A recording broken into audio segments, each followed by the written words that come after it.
من به نظرم این فیلم راجع به همدردیه، یعنی وقتی پلیس داستان وارد قصه میشه، قصه همدردیه، قصه اقتدار نیست. پس برای همین بعد از یک منظر دیگه به این ماجرا نگاه بکنیم که جواب اون سوال باشه.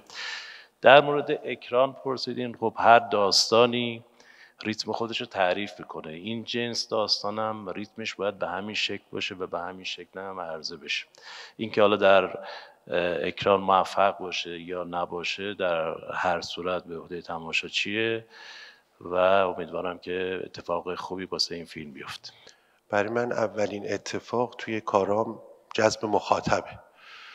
اول این باید تعریف بشه برای من که آیا فیلمی یا سناریویی که داری می‌نویسی یا میخوای فیلمی رو بسازی آیا مخاطبی رو میتونه جذب کنه فارغ از ژانر و مضمون.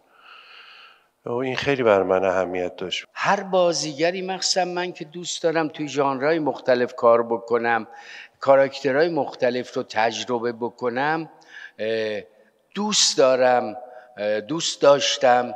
اینقدر ظرفیت ها داشت فیلمنامه و این شخصیت ها، یا همون زن که خانم گلچهره اصلا ابعاد عجیب غریبی تو بازیگری داشت نشون میداد گلچهره، و بابک جان عزیزم و دوستای دیگه.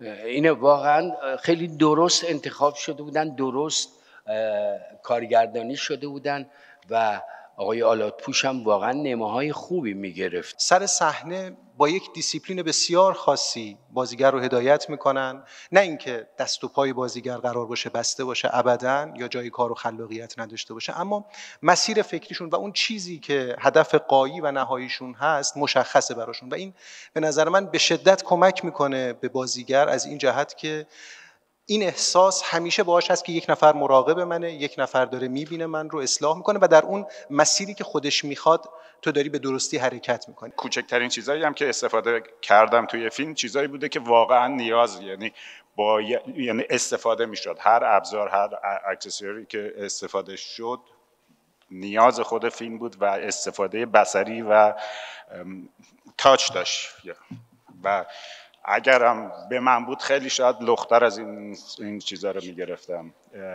این لوکیشن رو میچیدم که جوری که همونطوری که خود درام قصه رو اعصاب آدم میرفت فضا هم بتونه رو اعصاب تماشاگرها بره. من احساس میکنم که شاید بعضی وقتا نماهای کمی طولانی و کشه، اما ریتم درونی پلانا به نظرم کند نیست و خسته نمیکنه.